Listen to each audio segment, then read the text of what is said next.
मैं नीचे रखो पहले, सब लोग आईडी नीचे।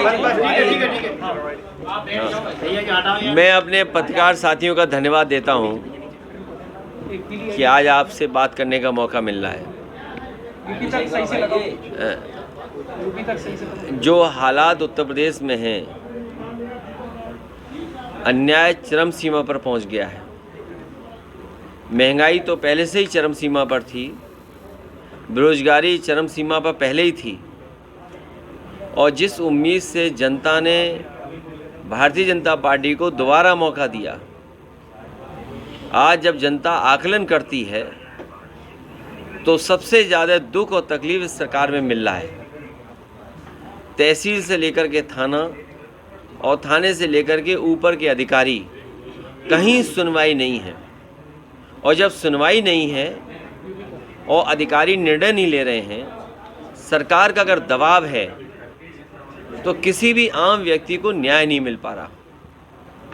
जब अधिकारी मनमानी करेंगे और भारतीय जनता पार्टी के नेताओं के दबाव में काम करेंगे, तो कभी भी गरीब जनता को न्याय नहीं मिल सकता।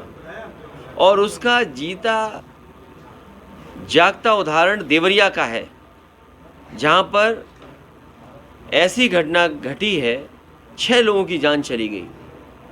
अगर कोई दोषी है उस घटना के लिए, तो वो सरकार स्वयं दोषी है। अब भारतीय जनता पार्टी उसमें लगातार राजनीति कर रही है। ऐसी घटनाओं पर राजनीति नहीं करनी चाहिए। अन्याय इतना नहीं करना चाहिए कि लोग सहन न कर सकें और लोग खुद खड़े हो जाएं सरकार के खिलाफ। और ये अन्याय, ये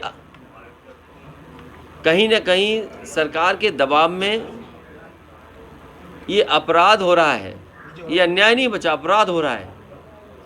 और सुनने में आ रहा है कि भारतीय जनता पार्टी के लगातार नेताओं की कोशिश है कि इससे राजनीतिक लाभ लिया जाए। राजनीतिक लाभ लेंगे अगर आप, तो घटनाएं बढ़ेंगी, कम नहीं होंगी। लेकिन जिस तरह से ईडी लगातार छापेमारी कर रही, कल अबू आदमी के ठिकानों पर भी हुई, संजय सिंह को भी गिरफ्तार किया गया, आपको क्या लग रहा है, क्या इसका भी कोई राजनीति? देखिए, जो सरकार में रहता है वो इन संस्थाओं का इस्तेमाल करता है। पहले कभी इस्तेमाल हुए होंगी ये संस्थाएं, आज भारतीय जनता पार्टी की सरकार है, लेकिन भारतीय जनता पार्टी ने सब सीमाएं लांघ दी। वो केवल अपने वोट के लिए, दूसरे लोगों को अपमानित करने के लिए ईडी, सीबीआई, इनकम टैक्स का सहारा ले रहे हैं।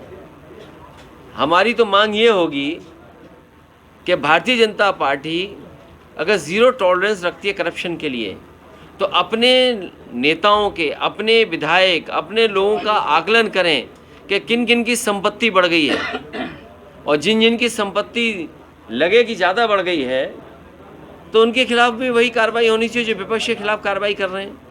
और मैंने कई मौक़ों पर कहा कि आज ज़मीनों का काम सबसे ज़्यादा कोई कर रहा है तो भारतीय जनता पार्टी के लोग कर रहे हैं। कई शहरों में बड़े बड़े भूमाफिया पैदा किए हैं, और भूमाफियाओं का काम भारतीय जनता पार्टी स्वयं कर रही है।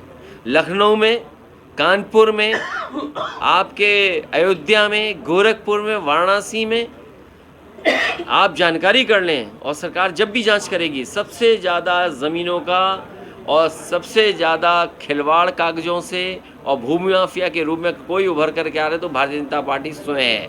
और अन्याय की सीमा आप देखिए, क्या कानपुर की घटना नहीं हुई? एक किसान की ज़मीन लिखवा ली, 6 करोड़ का चेक दे दिया, बाद में उस गरीब आदमी से चेक वापस लिया, चेक फाड़ दिया, उसे आत्महत्या करनी पड़ी। उसे कौन बचा रहा है? भारतीय जनता पार्टी के नेता बचा रहे हैं। इसी तरह कानपुर में एक व्यापारी को इतना मारा सिख भाई को कि उसकी आँख चली गई। कौन था वो? भारतीय जनता पार्टी का कार्यकर्ता था।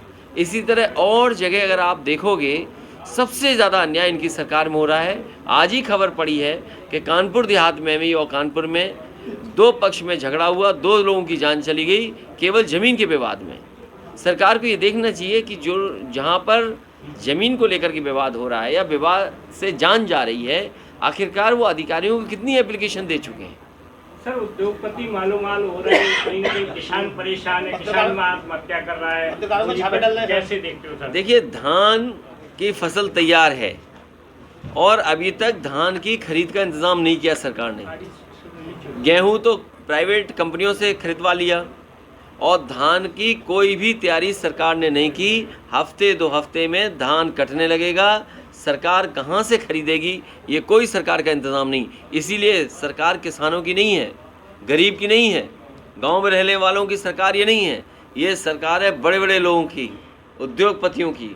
उद्योगपतियों को कैसे लाभ मिले, उद्योगपतियों को बैंकों का पैसा कैसे मिले, उद्योगपतियों को सब्सिडी का लाभ कैसे मिले, और ये 2-2 हज़ार रुपये जो जमा हुए हैं इसका लाभ उद्योगपतियों को कैसे मिले, उस दिशा में काम कर रही है। सुना है आज आखिरी तारीख है कि कल आखिरी तारीख थी।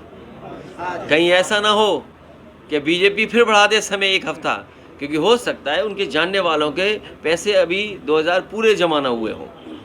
तो जिस तरह से मध्य प्रदेश में चुनाव है, क्या समाजवादी पार्टी कांग्रेस के साथ चुनाव लड़ेगी? देखिए, समाजवादी पार्टी बीजेपी को हराना चाहती है और समाजवादी पार्टी से कांग्रेस सहयोग ले और बीजेपी को हराए, उस दिशा में समाजवादी पार्टी काम कर रही है।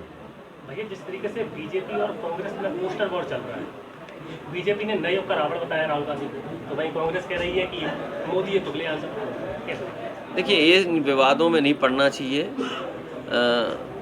सही मायने में किसान का भला हो, गरीब को सुविधा मिले, और जो स्वास्थ्य सेवाएं ठप हो गई हैं कम से कम स्वास्थ्य सेवाएं बेहतर हों। आज गरीब को किसी अस्पताल में इलाज नहीं मिल रहा, गरीब कहीं पहुंच जाएगा किसी अस्पताल में, इलाज उसको नहीं मिल रहा। भैया जी 2024 में जैसे कि मैनपुरी लोग